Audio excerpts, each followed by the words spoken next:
Welcome, future lawyers, judges, and professors. Today, we begin with one of the most powerful laws in India, the Indian Contract Act 1872. If you master this act, you will never fear contract law in exam, interviews, or real life legal drafting. Stay till the end because I guarantee after today's class, your concept will become more crystal clear. Let's begin with the base promise. When one person makes a proposal and the another person accept it, it's a boom, it's a promise, it is created. Now remember, like this, a tattoo on your brain. The person who makes the promise is the promiser. The person who receives the promise is the promisee. This is where every contract in this world is born. Section 2 speaks of the act beautifully, explains it. A proposal, when accepted, becomes a promise. The person making the proposal is the promiser, and the person accepting that proposal is the promisee. This means consent is the magic ingredient. Without acceptance, no promise. No agreement, no contract.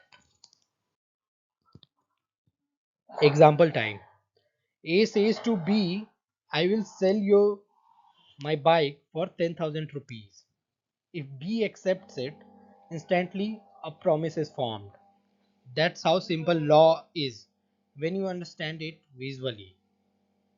No bike, no cash. Still, law is happening in your head. Another example, imagine Ria says, I will teach you for 1 month. Sana says, I will pay you 2000 rupees. Teaching is a promise, paying is a promise, which means both side makes a promise. Remember this. Contract are never one way. There are two-way doors. So here is a quick revision. Promiser is the one who is giving or doing the promise. Promisee is the one who is receiving the promise. In a bilateral contract, each party plays both roles. This one is game changing. One contract, two promise. A gives goods, A become promiser. B gives money, B becomes promiser. So both the parties are the promiser and the promisee. If you understand this, you are already ahead of 90% of law students. Formation of a contract. Now here is the comes the skeleton of entire contract act.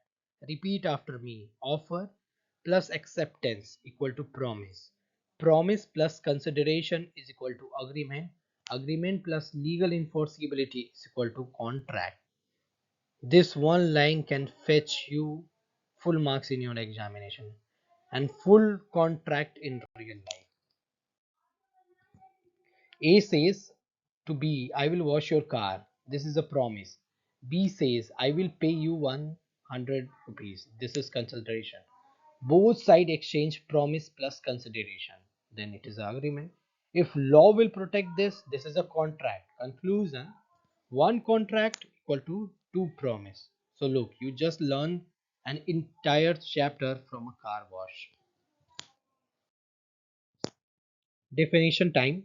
Section 2 Clause E, that is agreement. Section 2 Clause H is a contract. Agreement is a promise or set of promise.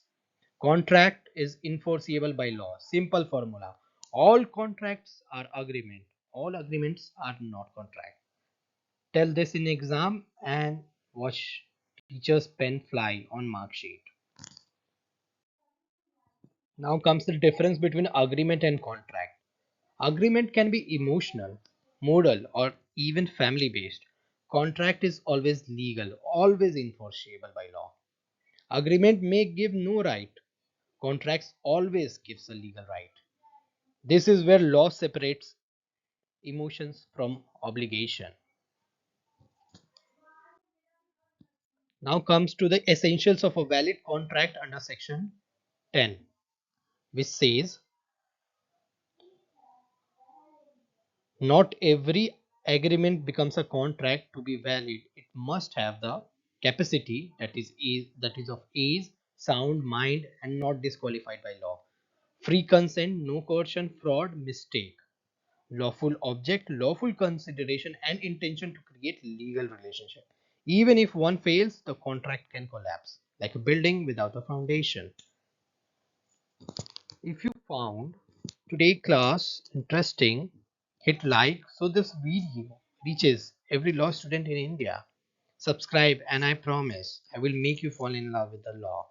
Comment below contract master if you watched till the end. Thank you so much.